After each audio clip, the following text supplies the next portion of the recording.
Hello Tennis Weekly listeners, this episode is brought to you by Tennis Channel. Tennis Channel is the only place in the UK where you can watch the 2022 Davis Cup Finals and catch players like Felix Auger-Aliassime, Matteo Berrettini, Marin Cilic, Francis Tiafoe, and Denis Shapovalov as they battle it out for their nations to become the world champions of tennis. You'll also be able to catch the Battle of the Brits in December featuring Andy Murray, where he will be taking on the likes of Jack Draper and Dan Evans. Plus, with the Tennis Channel subscription, you get exclusive access to original shows featuring top players, award-winning documentaries, and coaching videos. Sign up now to Tennis Channel at www.tennischannel.app or download the app and use the code UKDC at checkout for 50% off your annual subscription. That's just £12.50 for an entire year's worth of access to Tennis Channel. So once again, that's www.tennischannel.app or download the app and use the code UKDC at the checkout for 50% off. And the link is in the description. Please take your seats quickly, ladies and gentlemen. Thank you. Hello, ladies and gentlemen. Welcome to Tennis Weekly with Joel, Kim and Chris, sponsored by DownloadTennis.com. On today's Tour Catch-Up, Novak Djokovic clinches his first Tour Finals trophy in 7 years. Australia overturns the Serbs' ban into the country. And the Davis Cup knockouts get underway in Malaga.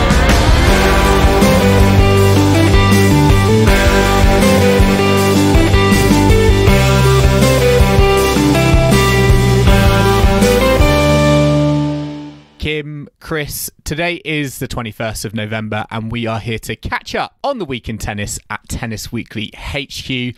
Novak Djokovic is your ATP end of season tour champion in Turin, his first trophy there in 7 years. He now goes equal on the list with Roger Federer with 6 in total. We also had Joe Salisbury, Britain's own Joe Salisbury, with Rajiv Ram defeat Mektic and Pavic in the doubles final. And of course, we've got the World Cup underway. That is the World Cup of tennis. Yes, the World Cup of football is on in Qatar, but we've got the World Cup of tennis starting very, very shortly in Malaga. But we did have a tennis scoreline in the England match today. 6-2 it was. It's very surprising. Yeah. Maybe they're all tennis fans. A double break.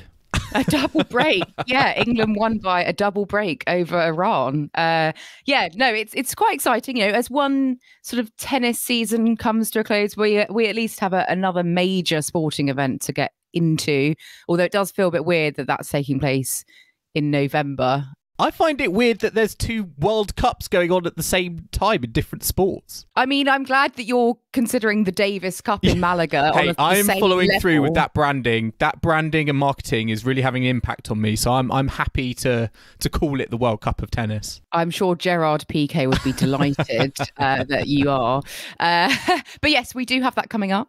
Which is exciting, although many players, many top players not able to be there. Still going to be good. We've had the Tour Finals last week, which we'll be getting onto in a bit. And some visa news as well with Novak Djokovic. Is this the Novak Djokovic episode? I feel like it kind of is, because we're going to talk about him quite a lot today. But, he's been absent from some of the major events of this season. So I feel like it's his time to have the focus on him this week. But let's talk about the last week. That's what we're here for. We had a few funny things happening. What's been your highlight of the week, both of you, before we get on to the details? Chris, is there one thing that really got you going this week? Well, I think for me it has to be the fact that Stefanos Tsitsipas went full Yelena Ostapenko in his post-match press conference. This is about as dramatic as it gets between the top players on the ATP Tour when he described Rublev as having few tools. And that's very reminiscent of comments that were made at Wimbledon after losing to Tom Janovic, where Ostapenko said, if I'd played at least 50%, I would have beaten her. And it feels like it's kind of cut from the same cloth there. And the quotes were I was quite shocked by this. I'm not saying it's a particular highlight, but I think it's for the dramatic scenes of this, of saying he didn't feel threatened at all during the match. And that it's a shame because he felt like the better player, that he could do more with the ball today. He could be much more creative. He doesn't even need to say that because that's quite obvious. So... Ooh, scathing. It was a pretty spicy interaction because Rublev then got told he was next into press. And And he said, It's a bit awkward. well, his backhand is better than mine. My forehand's probably better than his, and my serve's quicker than his. So I think he thought he had slightly more than a few tools. But I was quite shocked by that. I don't know what you think. Is Tsitsipas just a bit grumpy at the end of season? But that 6-2 final set was pretty convincing for someone with few tools. Well, I mean, Rublev got the win. You know, it was 3 sets. Yeah. But yeah, 6-3, 6-2 in those last 2 sets. So, you know, you may have fewer tools, perhaps, but maybe you're using them better. So it's about that as well. So I think, that was bit of grumpiness from Tsitsipas, and you know, Rublev was the one going through into the semi-finals from that group alongside Djokovic. So, you know, Tsitsipas, he needs to go and look at his tools, maybe. Yeah, maybe that's a really good point, Kim. I think maybe it's a damning indictment of himself that he has all of these tools, but where have they been this year, you know? I do think it's interesting, though, you talk about Rublev, few tools, because I feel like the criticism of him in the past is that he does have a really, really good plan A, but arguably does he have a plan B or a plan C, or different varieties that maybe some of the other players around him in the rankings do have? And there's and I think he's been, you know, sometimes I think unfairly associated with this sort of being quite one-dimensional kind of player from the baseline. But yeah, it was surprising to me, I think, for Tsitsipas to then just go out and say it, I think, quite explicitly in a press conference, even though I feel like there are some fans probably out there who maybe agree with him. I mean, some might, but Rublev is an Olympic gold medalist in mixed doubles, so he's got a couple of tools in his game. He's not, and he plays regularly on the tour with Kachanov, doesn't he? So how long are we going to have the tools metaphor extend into next season? I feel like it can now be use it a few times. Is it a new phrase for the podcast? I feel not many tools in his shed. Should we use that? Or his toolbox? Yeah, we can certainly get some leverage out of that. I mean, my highlight of the week was Rafa winning a match. Yes. So it doesn't take a lot. But I thought it was going to be 0 from 3, but he managed to clinch a win over Casper Ruud in two. Casper Ruud let him. Well, maybe. He trains at his academy. Yeah. They struck up a deal. That's true. When that match came up, it just reminded me of the French Open final and how, you know, Ruud idolizes and grew up, you know, idolizing Rafa. And I thought that was a Rafa. I don't know. For me, it was a little bit of a gimme for Rafa, maybe. He played pretty well in that one, I think. Yeah, he did. He did a lot better than his first and second match, to be fair. Yeah, I think it was definitely a highlight as well, because no one wants to see Rafa lose more matches than he's lost since, what was it, 2008 or something. So yeah, it wasn't looking gives good, him something to build on, Kim, doesn't it? It does, yeah. A bit of positivity at the end of the season. So that was my little gold star of the week. Joel, dead rubber. Yeah, a dead rubber at the Tour Finals. There we go. I'm easily pleased. Joel, did you have a particular moment from this past week that you enjoyed? Yes, I really enjoyed when they wheeled out all of the players who've retired this season, because there's been quite a lot of them, and it was nice for them, I think, to get their moment in Turin. You know, recognition amongst the crowd and from their you know, their fellow players as well. And it was great to see, you know, Tsonga and Gilles Simon, one of my favourites, Bruno Suarez. Interestingly, Sergei Starkovsky was there wearing Ukrainian military gear. Robredo, Kohlschreiber, Takao, Lindstedt. No Andreas Seppi, though. So I don't know if he was, you know, he was still angry about not getting a local wild card from the Italian Tennis Federation. But yeah, for me, it was quite nice to see all of the kind of players who have retired this season kind of get their moment, because yeah, there has been quite a few of them, and yeah, it's nice to, I think, see them all in one place, have this one moment rather than just like individuals, you know, across the whole season. Yeah, I also Freddie Nilsson was there, one of my faves, and Tommy Robredo. So yeah, I mean, lovely. Is that Freddie Nilsson's singles career or his doubles career? Well, yeah, I wouldn't surprise me. He retired a long time ago in singles. Yes. Not from the Futures circuit. The photo of them all standing there is quite artistic as well. The way the shadows are falling. If anyone's looking at that, it's quite nice. But yeah, that was great. And I'm not sure wheeled out was the right expression, Joel. They're not 90. Yeah, they are still going. Yeah. Well, Tommy Robredo must be getting on now. I thought he retired a while ago. Oh, he did, but then he decided to come back again, I think. But yes, I mean, let's talk about what did happen in the real tournament. We've alluded to it, and that is the fact that Novak Djokovic has won his 6th ATP Finals title. He beat Casper Ruud in the final in straight sets, 7-5, 6-3. Both of them were the round-robin winners from their respective groups. So yeah, Novak is the oldest ever champion at this event at aged 35, surpassing Federer's previous record where he had clinched it at age 30, which back in the day did seem quite an age, but doesn't anymore. Djokovic has now won this title in 3 different decades. Just goes to show his longevity, his dominance over the last, 15 plus years on the tour. And really, I mean, we kind of were alluding to this last week. We thought Djokovic was obviously one of the top favourites. And I have to say, how he played this week, how the results went, including especially the final, for me, it was just kind of par for the course, really. But what did you make, Joel, of his performance this week? Yeah, I mean, it was an incredible effort, I think, for him to go undefeated. I have to give him respect, where it's due, particularly for that match, I think, against Medvedev, where he went into that 3rd set and you could have said to him, take a break, let Medvedev win this, because he was already in the semi-finals. So I think it was great to see him just give as much as possible. I don't necessarily feel like he was 100% fit throughout the week. I feel like the main visual I have of him from this week is of him sitting down, at the change of ends, shaking under a towel. And I don't know whether, there was kind of fatigue there or whatever it was. But I think he showed to me that he's a player who, when you think he's injured or, not at 100%, that is actually when he is at his most dangerous. And I don't know what it is, but in this final, we were all going into it thinking this was a foregone conclusion, a step too far for Casper Ruud, and that's what it proved. And for me, Djokovic was serving great throughout the week, but in the final, I think particularly his return of serve was what made the difference, where he was just finding the Ruud backhand so much more than his forehand, which is his main weapon, and it wasn't able, I think, to get Ruud into the points as early as he might have liked. And it was a very impressive victory for me to see that in the final, and the fact that he went undefeated throughout the week, again, given the physical shape he may have been in from the TV images I've seen, for me was impressive as well. And Chris, what does Casper Ruud need to do to finally win a big title, like 2 Grand Slam runner-up appearances this season, now runner-up at the Tour Finals? Is he always going to be the bridesmaid? Or he is in that spot at the moment, isn't he?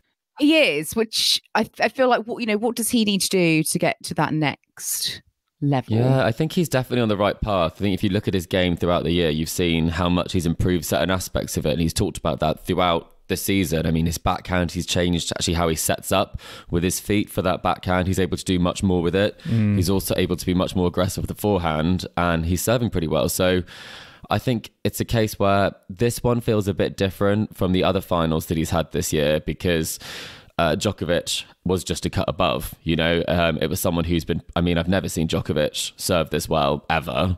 I think Djokovic, although he might have seen there might have been signs that he wasn't physically feeling well, I think he looks physically stronger and more muscular than I've seen him in years. I think he was obviously playing very well, but I think with Casper, he's obviously in the right direction, because who would have thought, after that start of this week, that Casper would have taken out indoor specialist Felix and then kind of gone all the way to the final. I think he keeps kind of proving people wrong when people might count him out in certain situations. So I would love to see him go a step further, because I think he's pretty much seen as a university nice chap, and I think unlike a lot of the players at the top of the game, he's constantly improving what he does. And I think someone like Tsitsipas could learn that kind of he can always add some more tools to your armory.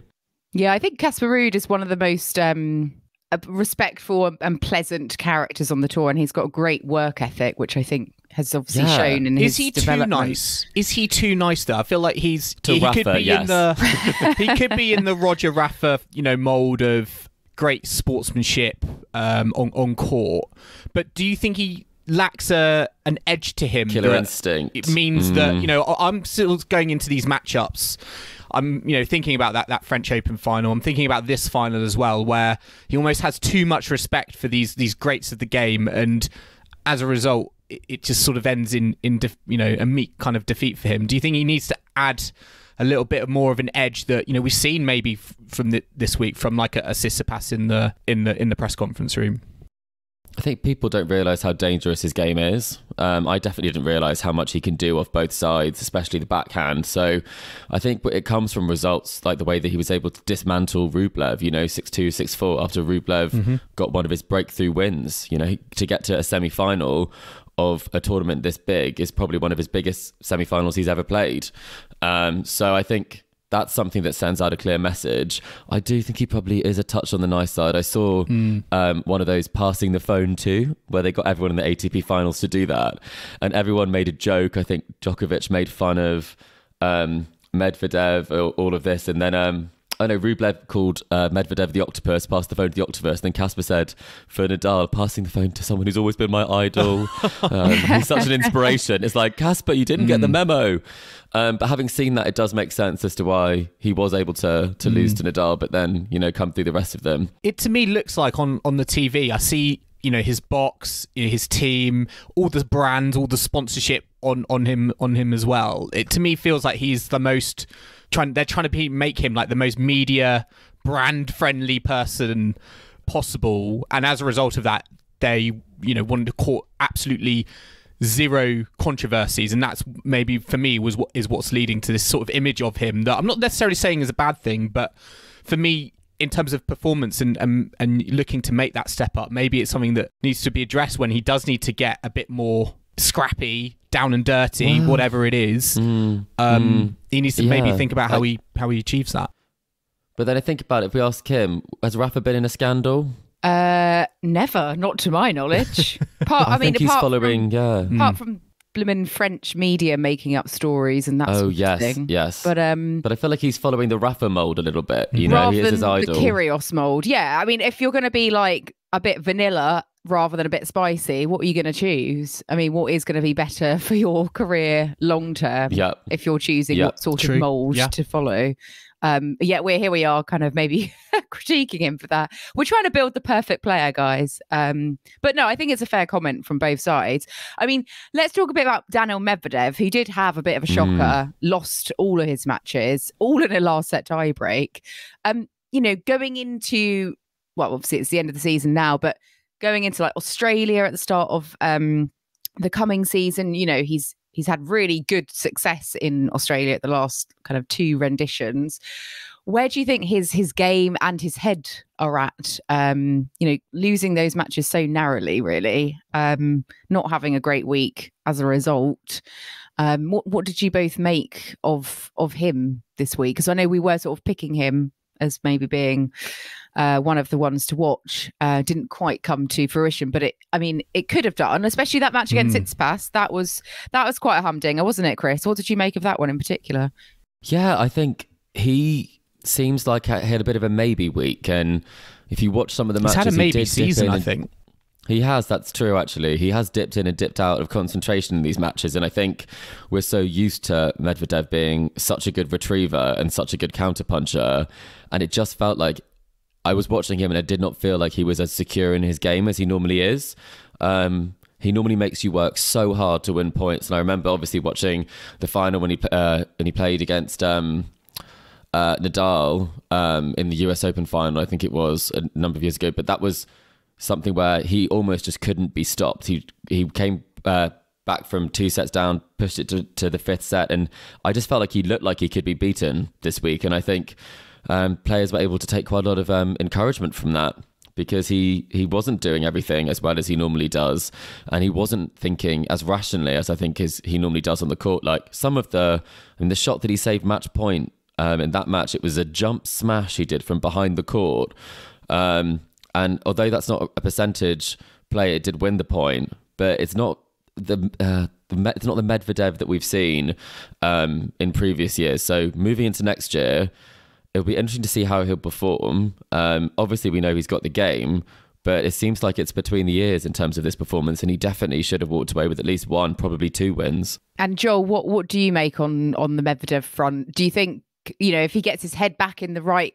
place again and he switches it on, like come Australia, he's obviously going to be a force to be reckoned with again. Yeah, definitely. I think, this season for him, there's been still, I think, some long-standing kind of scar tissue from that Australian Open final defeat from, Nadal. And, this week there were times where, he was on the court and making incredible plays, but you just wondered whether he had just sort of given up and he was going for the kind of the low percentage, options. Almost. And I also get the sense as well, there's been more frustration like with his box. I feel like he kept looking towards his box and, he likes to have that dialogue. But I feel like when he's out on the court and he's more focused on, what he can do rather than just sort of looking at his box, which I feel like is something I associate more with like a Zverev, in these big matchups. I think he plays a lot better tennis. Having said that, I do think it was very kind of small margins either side, and although it was kind of 0-3 on paper, I think very easily could have gone his way on another day. So I think there's positives to take despite being bottom of his group, and I think going into next season, I think for him it will certainly be a fresh start in the sense that hopefully he can just have a clear season. We'll have to wait and see what happens with Wimbledon and Russian entrants, but I'm just hoping that, he can have sort of a kind of clear mind and get back to the kind of the Medvedev I think we saw going into the start of the season. And there's an opportunity kind of coming up to really kind of put some demons to bed that I feel like have haunted him over the majority of the season. Yeah, for sure. And just another player I thought did very well this week, Taylor Fritz. He narrowly lost to Casper Ruud in their match on that last set tiebreak. So, he could have been the one topping the group and not having to face Novak in that semi-final, which, he only lost on 2 tight tiebreaks. So I would have been intrigued. In both of them as well, I think. Yeah, I would have been really intrigued. I felt like he was perhaps closest to knocking Novak's off his mantle. But one result that was very, very, very pleasing, especially from a British perspective, was Joe Salisbury. Joel Salisbury. I know, I was just about to say Joel Salisbury. Joe Salisbury and Rajiv Ram winning the doubles title. They lost the final this time last year, but they managed to get the job done this year in Turin, beating Mektic and Pavic in straight sets. So really fantastic. He's the first British player to win this event. And great season they've had and topped off with a fantastic title. What I find amazing about that doubles victory is Rajiv Ram. I know we talk about Novak Djokovic is 35 years old and winning the singles end of season tour finals title. Rajiv Ram is 38. And they were fantastic throughout the week. They, like Djokovic, were undefeated. And against Mektic and Pavic in the final, I know it looked quite tight on the scoreline, but they were just so cool and calm and fantastic at the net. And again, it shows, I think, just the longevity you can have in tennis, in singles and doubles. I think it's a lot longer than I think people naturally thought, like 5-10 years ago. I think that's a result of the big three and showing what can be done even now, like post 35 years old. And I think Rajiv Ram should deserve credit for showing actually also what can be done on the doubles tour as well. Yeah, no, for sure. I think I know doubles players generally have a bit more longevity, like they can keep going, but he's in the prime of his career really right now. So full kudos to him. Before we go to a bit of a break, one question for you both, and maybe I'll throw in my 2 cents worth as well. Are we going to be tentative and make some predictions for this time next year? Like, who's going to be in these tour finals at the end of the 2023 season? I know we've only just got to the end of this season, but we're already looking way ahead. We were having big discussions on this on the WhatsApp. Yeah. Joel, do you want to lead on this one? Tell us who you've got. Well, shockingly, I put my 8 up, and I actually forgot Carlos Alcaraz from the world number one. Yeah, from the list, as you do. Which we should talk about, by the way, because he had a little end of season celebration as the world number one. But my top 8 were for next season. I'm going to still have Djokovic and Nadal there. I've got Medvedev, Tsitsipas, and I'm going to put Carlos Alcaraz in with Holger Rune. I'm going to have Sasha Zverev and Casper Ruud. So those are going to be my 8. I'm saying no to Felix Auger-Aliassime. I'm saying no to Andrei Rublev, and I'm saying no to Matteo Berrettini because I just think he's too injury prone. So Rublev's not going to get any more tools out of his toolbox in time for next year. I don't think it's enough time for him to sharpen his tools. Okay, this is going to get old quickly, isn't it? Shall I take over quickly? Who have you got, Chris? I've got world number 1, Holger Rune. I've got Djokovic in there. I've got Tsitsipas. I think he'll cheer up after the end of this season. Alcaraz, I think he'll be making his debut. Medvedev, I think he'll steady the ship. Casper, I wouldn't bet against him to make it again. I think we'll get Berrettini back in there. I think he'll hopefully be injury free. And then rounding it all off, I've got Felix Auger-Aliassime, and then my alternates, I've got Rublev and Sinner. So we also thought that Rublev. So no Zverev. I think it's going to take a lot to get back to the top, and I don't know from an injury perspective if I'm gonna make that gamble on him there. But it's a strong field, I'd say. It's tough. I'd completely forgotten about Berrettini. I hadn't even thought about him. So I've gone for Djokovic, Alcaraz, Ruud, Medvedev, Tsitsipas, Zverev, Rune, and I've gone for Hurkacz. I also think, I know. Not really sure why. Just, he's up kind of there. I feel like once he puts it together. I feel like Rafa would be there, but probably won't be because of injury or something. And then I'm kind of in the Fritz, FAA, Rublev mold for my alternates. But so we are all pretty similar. I don't think there's going to be significant changes. But what do you think about Alcaraz? As you mentioned actually, Joel, how you'd forgotten about him as the world number 1. Obviously, a lot of people say... You've done that before, Joel, haven't you? When you forgot Ash Barty, the world number 1, in the quiz last year. Both of you have not let me live that down. But you've got to try and right the wrong. A lot of people are saying, Djokovic is really the world number 1 because he wasn't able to gain... Well, he lost a load of points at Wimbledon, wasn't able to play 2 of the slams this year. So Alcaraz is almost like a fake number 1, which sounds a bit harsh, but I get their point. What do you make of that statement, Chris? To start with. Yeah, I think I tried to do some maths, to try and up my tennis knowledge ahead of this, and I felt a bit distraught because I actually deleted a tweet because I had forgotten that Alcaraz had made the 4th round of Wimbledon. So I had drafted a tweet that was saying that they would have been, if the Wimbledon points had counted, they'd have finished on the exact same number of points. But that's not true because Carlos would have got some Wimbledon points. So there would have only been about 200 points in it. And that's considering the fact that, as you say, Djokovic did not play Australian Open or the US Open. And I'm pretty sure in those 2 events combined, we believe he would have got more than 200 points. So for me, I think it's fantastic what he's achieved this year. I think given the nature of how this season has ended, it does feel like he's not the world number 1, and that being the youngest number 1, it's actually more the oldest, number 1 maybe that we've had at an end of season, and it's more that story than it is the youth story that feels a bit strange because he obviously wasn't at the end of season finals.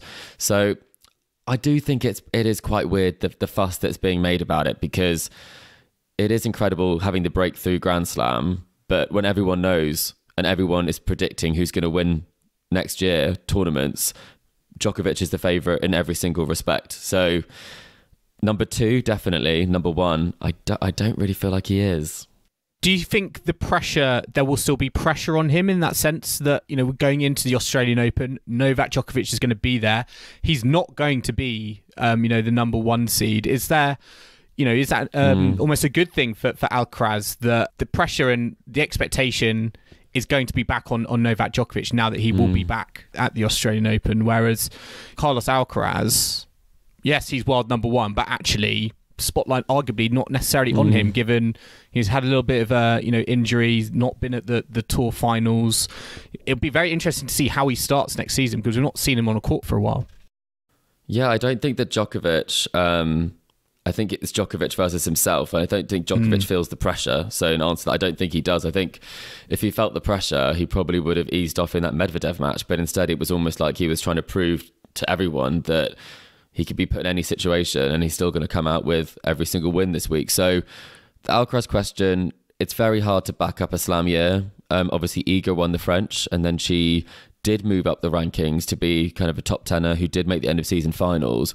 But I think it will be more reminiscent of Iga's 2020 win and then her 2021 season than it will be Alcaraz finish at the top. I don't think he's going to win a slam next year. So you think there'll be a little bit of a second season syndrome? Yeah, top 5. Maybe he'll be top 5 sort of thing, but I don't think he'll be...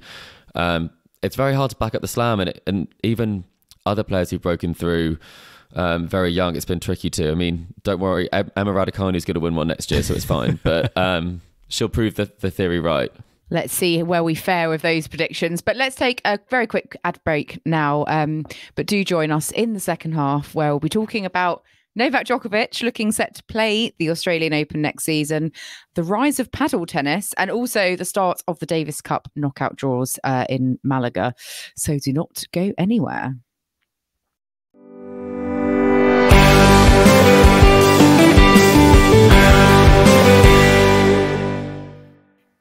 Welcome back to Tennis Weekly with Joel, Kim and Chris, sponsored by downloadtennis.com. And now we're going to move on to a par for the courts to kickstart the second half of the show. Now, which of you has brought this to the table this week? I have brought it to the table. It's Joel. Okay. Oh, what are we in for? Chris's suggestion was so shockingly hard that I've actually had to come in at the last moment. It's only fair that I put you through your paces. Look, as I feel like I'm putting through my paces every week. You wanted to make it all about Caroline Garcia to give Kim the extra sort of leg up on me, but I've taken ownership of the situation and I've come in and made it a Chris versus Kim for our last tour catch up of the season. So I assume there will be not a WTA question. Funnily you say that. He's stolen it from Twitter. No, it's not at all. It's actually, and this is a back and forth, so this is going to go back and forth between you.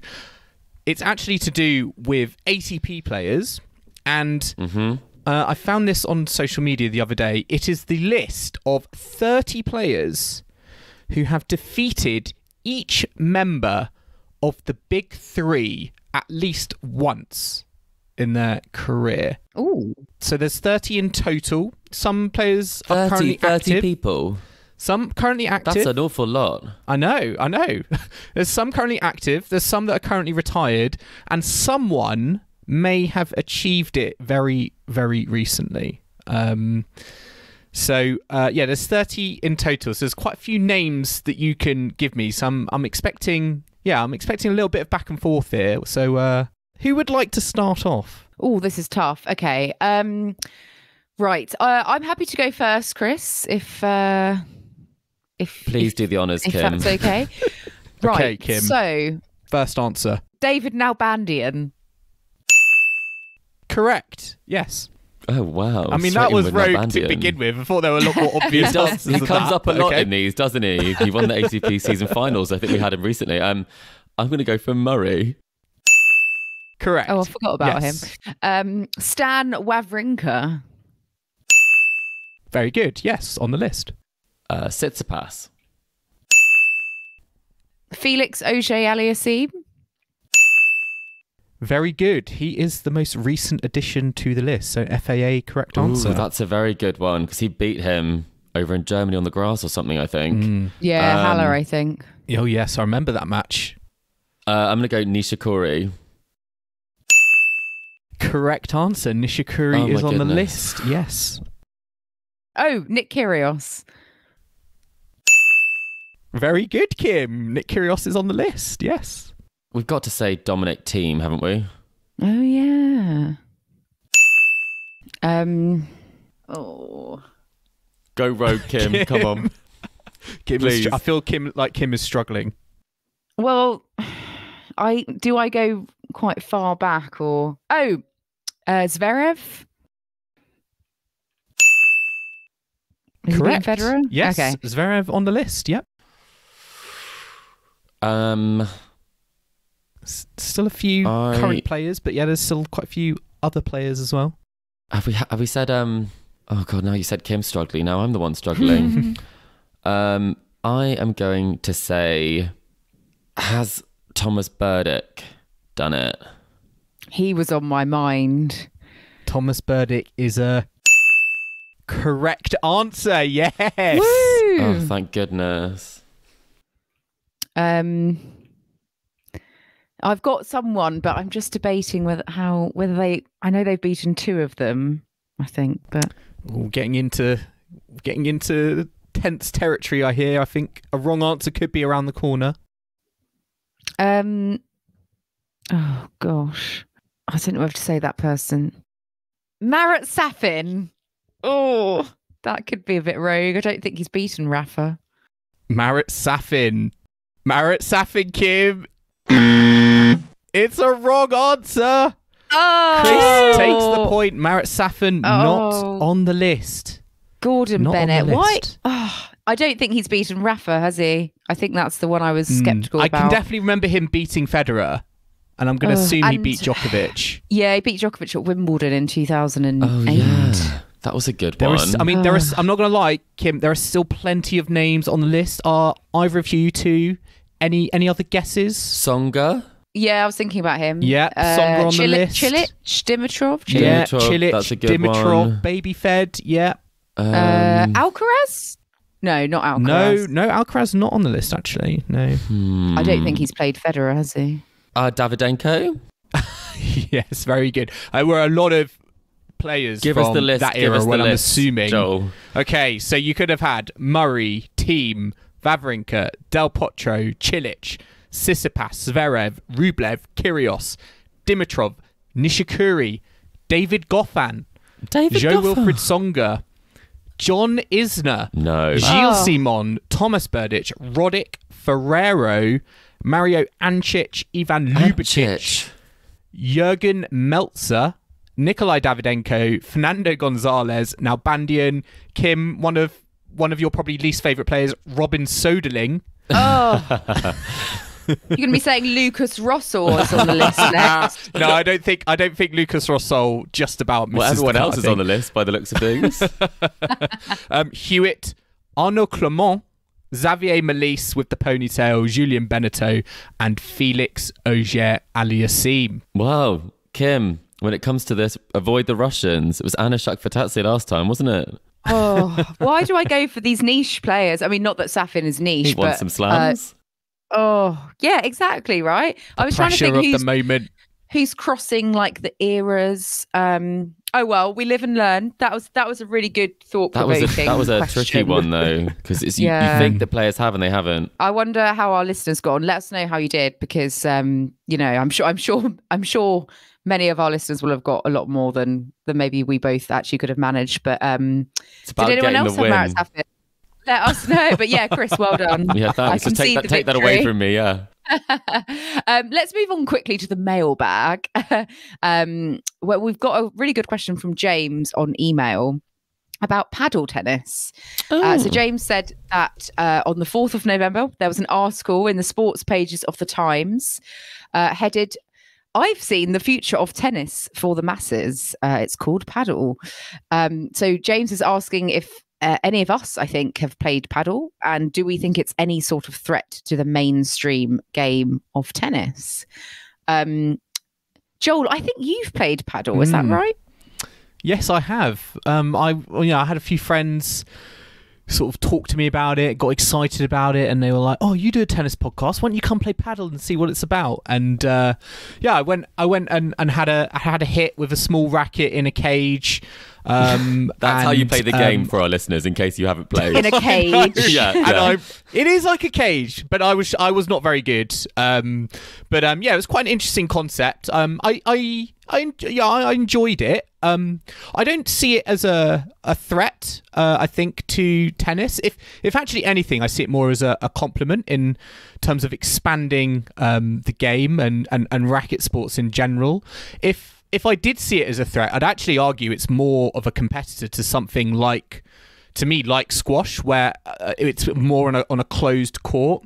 I think it's interesting seeing. I think I've seen it exhibition style recently in like an O2, on the outside of like an O2 arena in kind of a shopping centre, and I feel like squash has done and showcased that in the past, where you put it in these more urban environments that you may not necessarily get like a full size tennis court. And for me, I would only see it as a threat, not necessarily to the mainstream game of tennis, but arguably maybe to other more compact ball sports like I'm thinking like squash. Compact ball sports. I mean, that really. I know, very technical. I'm getting very technical here. Squash is quaking in its boots. I've played a few times. I'm going to go to my leisure centre and play a compact racket category sport next compact week. ball sports. You do compact balls here. Yeah, I think it's the same, Joel. I don't think it would have a big threat to ATP WTA tennis, but I think it's a great way of getting more people into tennis who may be a bit put off by the conventional game. I've played something similar. I've played one of those fun little things at the O2 when the World Tour Finals were on, and I had such a laugh. But it wasn't proper paddle, but it was very similar. Yeah, and it was fun. I do think though it will blur the lines more. I think because I think we'll inevitably see more paddle courts. Integrated into. Well, I think they're going to be integrated into tennis clubs more. And it'll be more of a vehicle to drive, further participation. Yeah. And I could see, players play tennis and paddle at the same time. I mean, there are top players. I think Gael Monfils, I think, is a big promoter of paddle tennis. I've seen him on social media, play it a few times. So I could see, the sort of combination, but I can't necessarily see them being in an either-or scenario. I was going to have a bit of a humble brag here. I've actually played in multiple countries. I've played paddle. Okay. Thanks, yeah. It's very popular in Scandinavia, so I've played quite a few times here in Copenhagen, and then I also played on a holiday in Spain, and they actually were converting tennis courts to make more room for paddle because of how popular it was. So interesting. That's a very real threat. That's a compact ball sport that's allowing you to get almost two courts into... Maybe I'm just so arrogant about tennis. No, I think it won't have the same profile, though. I think it's definitely becoming more accessible. I think I play with people of different ages, so it's something that you're able to play, maybe kind of no matter what your physical ability is. So... the only thing I'd say it's a threat for is probably from a participation perspective. If you want to try and get people to, start playing tennis, it's quite fun and a bit different. It's got almost like a bit of an, as you said, like an arcade sort of theme to it in the sense that you can hit it against the wall. It's quite exciting. So I think maybe that might take some of the talent pool. Yeah, that's interesting actually, because obviously, at a junior age, you're on a smaller court in mini tennis, and that is more. I could see that certainly more similarities light for light with paddle, where it could be in a an either or situation. I think if you compare it for adults, full size court versus it, I feel like there's still a bit still a bit different at the moment for me to think you're going to choose one or the other. And in Rome they had paddle at the Rome tournament. They had paddle and they had exhibition paddle that was being played. So I actually checked out some of that. So maybe it's going to come a bit more as a package deal, rather than one has to destroy the other. More people picking up rackets or bats in this case has got to be a good thing, right? Well, and it is bigger in continental Europe, isn't it? But it seems like it's making more inroads over here, hence the Times reporting on it. So if it's made the Times, it must have really taken over the UK. Yeah, we'll have to wait and see a little bit on how it develops over here. But certainly, I think, as a compliment, I think it's a good shout rather than a Paddle Weekly. Competition. You guys ready for a second podcast? Paddle Weekly. Absolutely not. No, okay. Not yet. But thank you, James, for your question, and do let us know if you've got any others you'd like us to have a crack at as well, or have a bat at, I should say. But let's talk about some of the news items from this last week. Which, we don't have an awful lot, actually. It's been fairly quiet on the news front. But big piece of news that we do have is that Novak Djokovic has been allowed to play the Australian Open in 2023. His 3-year visa ban has been overturned by the Immigration Minister Andrew Giles, who came into position in May. So Djokovic is now cleared to travel out to Australia to play the event, which is obviously of great relief to Novak, to his fans, to his team, and to many other people who obviously would like such a great champion to be there. I know that perhaps this isn't a big surprise that there was a change in the government in Australia after last year's or this year's shenanigans. So many were saying that it's likely it would have been overturned, and that is what's happened. Joel, what do you think this means for the tournament next year? How do you feel people on the ground are going to react? Because there was a lot of antipathy towards him this year. I think for me, that's the now fascinating question about Novak Djokovic and the Australian Open. It's remarkable to think where his season started and where it has ended up. With the Tour Finals trophy, but certainly the start of the next season, he's in great form at the moment. He's going to feel even more determined, like a man on a mission, I think, given how he was treated, how the situation was handled at the start of last season. So I'm almost kind of relieved and glad it's been sorted out in so far, in advance, so that we're not going to get into this kind of big circus act that dragged out, I felt, over such an extended period of time. And also, I think from the competition point of view, I think having the best competitors there, it just makes it more interesting and more engaging. I think those were sort of the sentiment that Rafa was getting across in his press conferences in Turin around Novak Djokovic playing, in terms of actually I think it's going to be good to see him out there. And from a competitive point of view, I'm glad to see him. What the fans are going to make of it, I think, is still going to get a mixed reception, but we've seen in the past that even if the crowd are booing Djokovic, I think that might motivate him even more. And Chris, what do you think? Is he going to walk onto a chorus of boos? That is a great question. I think he will the first time, let's be honest. That's a classic Aussie response. We've seen it kind of when there've been some sort of drama in the past. So I think that will inevitable. But my overall feeling towards this is I just want to see all the best players in the world be at a tournament. They can all play each other. We can stop being like, this one doesn't count as a winner, or this one doesn't for this reason.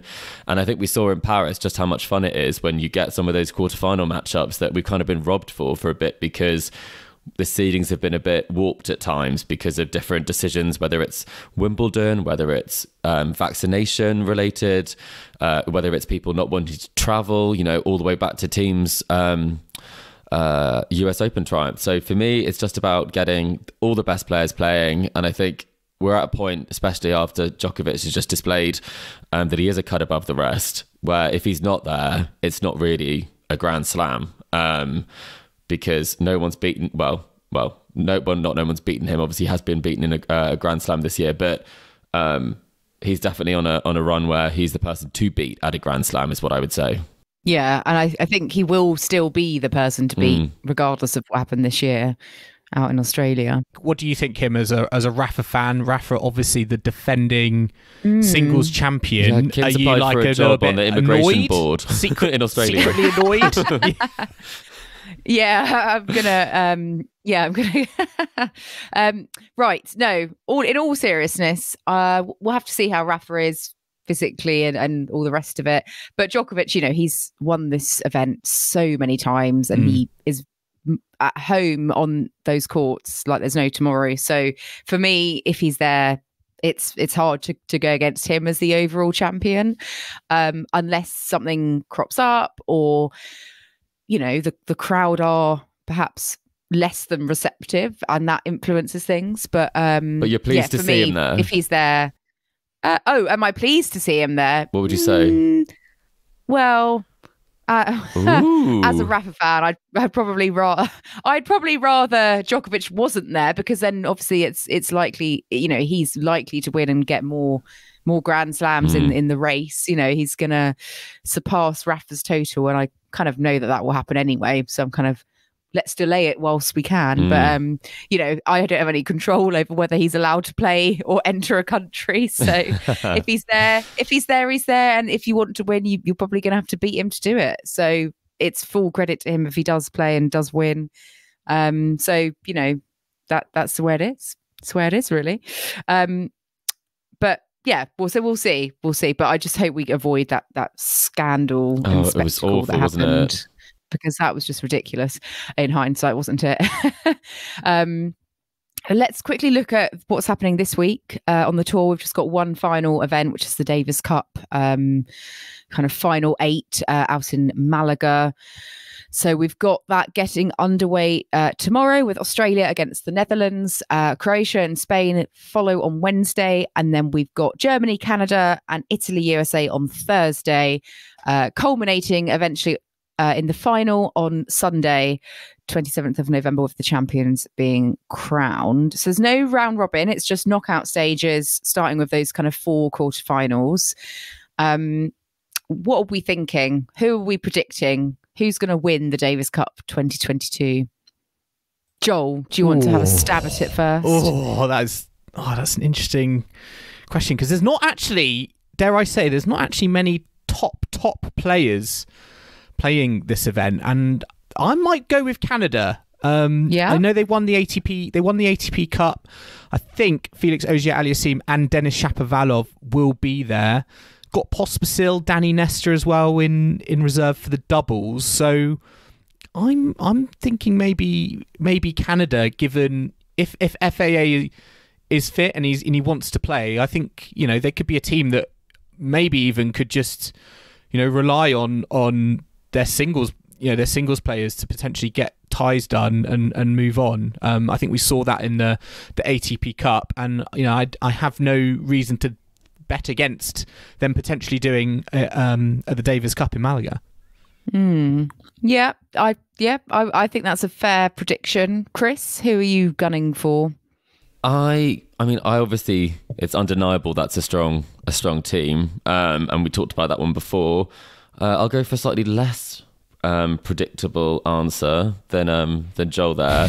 I reckon that I'm just having a little dig there, but Australia, I think I'm going to say, could do something. We've seen that an Australian team get into the final of the Billie Jean King Cup, who did not necessarily have a stacked field amongst them. And I think that if you put Alex de Minaur and Kokkinakis, they're on the team there. They've got a very strong doubles pair. And I think doubles, you can't underestimate the importance of doubles in this. They've got Max Purcell and Matthew Ebden as well. They've got quite a tough opener against the Netherlands in the quarterfinal. But I just feel like de Minaur's coming into some form. He obviously had a great win over Medvedev, but I guess quite a few people have recently. But I think they could be a bit of a wild card for this one. I was just going to say, I think Australia are looking quite handy as well. I've got them in the final, but I don't know if they're going to go all the way, because I think on the top half it's going to be either the USA or Canada, and then I do think it might be Australia. Although Spain are at home, I think it's going to be a sort of English-speaking final. What do you make of the format? Because it is a knockout format versus, you know, we're at the Billie Jean King Cup finals in Glasgow. That was round robin going into a semi-final final. How do you compare the formats in terms of this being just a straight knockout? Could be one match and you're done. Well, I think it's good and it's bad. I think we know from the Billie Jean King Cup that if you get to the knockout stages, you don't play the deciding rubbers. So it does mean, from a scheduling perspective, it is kind of can be quite rapid. But I do think you want to see a doubles match played, and I think there would be a shame if you didn't get matches that go to deciders. You can have kind of some players that will travel there and obviously won't even really play. I do think one thing I'll say that's interesting is that I did see recently that the United Cup is having a slightly different format, because they have, I think they have too many cities or too few cities? It's in 3 cities and there's a semi-final.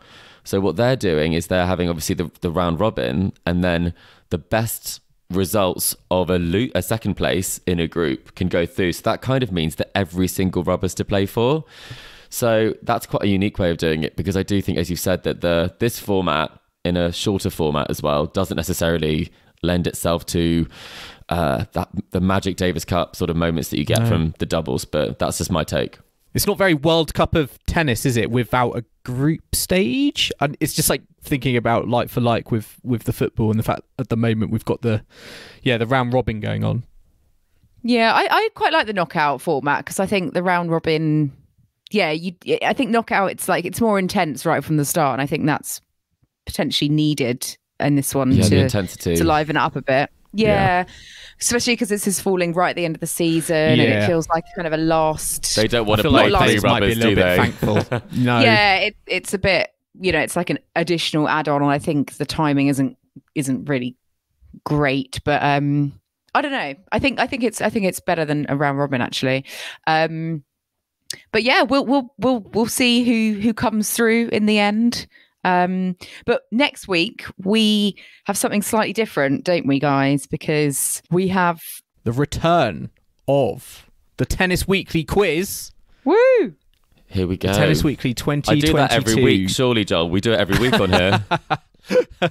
Yes, that will be back. This is our final tour catch-up, listeners, but we will be back with a final episode of the season next week. We're going to be rounding up the whole season in classic quiz format. We're going to be testing each other. I'm not actually quite sure what the format is and how it's going to work with three people, but we will figure it out over the week whilst watching the Davis Cup action. We'll probably nod to the Davis Cup as well as part of that episode next week to see what happens. Just a reminder, actually, on Davis Cup, if you are a UK listener and you wish to watch the Davis Cup, then you can do so on Tennis Channel International. They are the exclusive UK broadcasters of the 2022 Davis Cup in Malaga.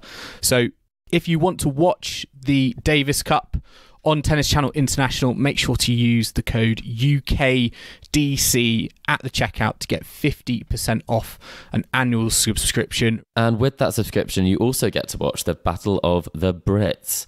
And that has the exciting clash of Andy Murray versus Jack Draper, and Andy Murray versus Dan Evans. It also has Joe Salisbury playing. So that is one to watch on Tennis Channel, the only place you can watch that.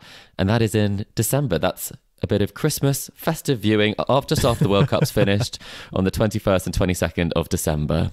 Sorry, the second World Cup is finished. I mean, the tennis really is non-stop. But yeah, we are going to be back next week with our final episode, which will be our 2022 end of season quiz. So I hope you can join us for that. But listeners, remember to subscribe to us on whatever device you listen to us on. We are on Apple Podcasts, Spotify, and all major podcasting platforms out there. You can also listen to us on the downloadtennis.com app. And if you like what you're hearing, then make sure to leave us a rating and comment on Apple Podcasts or Spotify. And you can follow us on social media. We're on Facebook, Instagram and Twitter at Tennis Weekly Pod. So do give us a like and a follow if you don't already. Let us know all your thoughts and any questions as well for our mailbag. You can also email the show at tennisweeklypod@gmail.com. And don't forget to check out our website, www.tennisweekly.co.uk. And we will be back for one final time for the season next week at Tennis Weekly HQ for our quiz. So I hope you can join us for that. But in the meantime, it's goodbye from Kim. Goodbye. It's goodbye from Chris. Goodbye. And it's goodbye from me. We'll see you again soon.